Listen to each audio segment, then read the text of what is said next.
Imagine a fly lands on a fence outside a cattle ranch. Nothing special, just a tiny insect in the morning heat.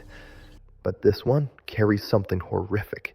Its larvae don't wait for flesh to die. They eat living tissue. A small wound can become a feeding site in hours. And after decades of being pushed back, it was confirmed again. In the United States, Zavala County, Texas. This parasite is called the New World screwworm, or Cochleomia hominivorax, and the name is almost too honest. Hominivorax basically means man-eating. Here's the thing. Most flies that show up around wounds are looking for dead tissue, rot, decay. The screwworm isn't. The female lays her eggs on the edge of a fresh wound, or around soft openings like the nose, mouth, eyes, ears, or genitals. Then the clock starts. Those eggs can hatch in about 10 to 12 hours. And one female can lay 100 to 350 eggs every few days. Picture a tiny open cut as a doorway. For most animals, it's just something to heal. For this fly, it's an entrance.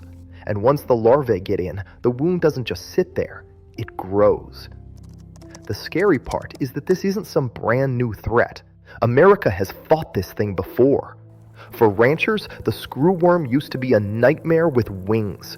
It could hit cattle, horses, goats, sheep, pets, wild animals, even birds. And yes, in rare cases, humans too.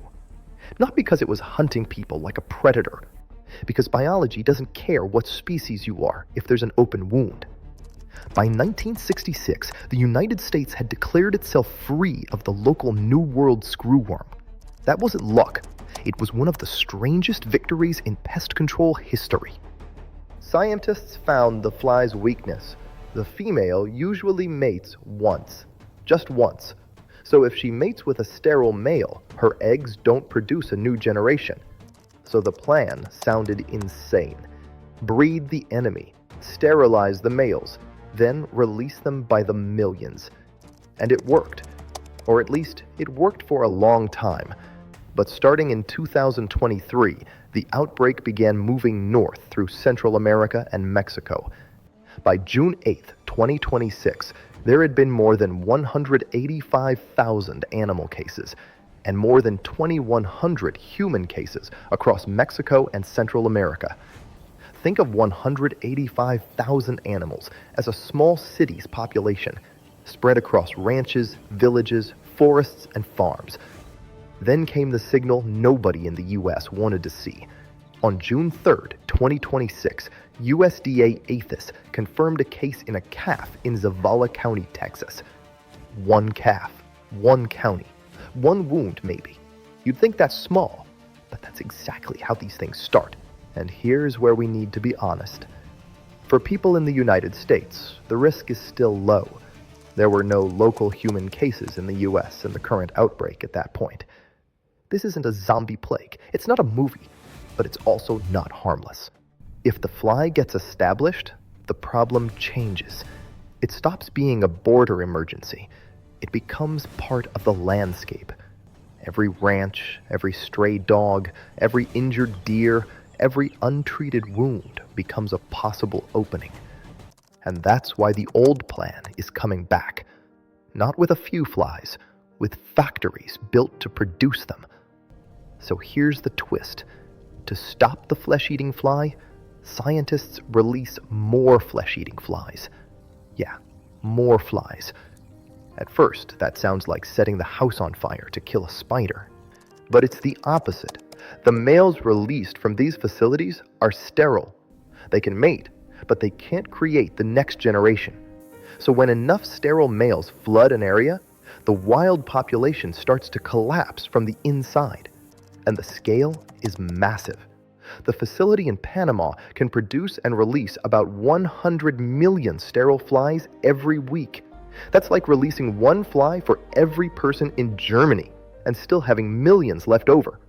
A facility in Mexico is expected to add another 60 to 100 million a week. And in southern Texas, a new facility is being planned for 300 million sterile flies a week. roughly the population of the entire United States, in flies every 7 days.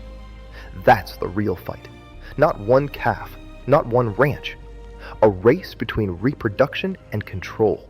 And the stakes are huge. In Texas alone, possible beef cattle losses are about $2.1 billion and $9 billion for hunting and wildlife-linked industries. That's not just farm money. That's towns, jobs, food, land, and animals. The strange part? We already know how to beat the screwworm. The question is whether we can do it fast enough. So this isn't just a story about a disgusting insect. It's a story about memory. About what happens when a threat gets pushed back so far that people start to forget it was ever there. In 1966, the United States won a war against a fly. In 2026, that same enemy reached Texas again. And maybe that's the lesson. Nature doesn't stay defeated just because humans wrote it down once. A tiny wound, a fence line, a calf in a hot county. That's all it takes for an old problem to become new again. So next time you see a fly on a ranch fence, it may be nothing. Or it may be the first sign of a battle we thought was over.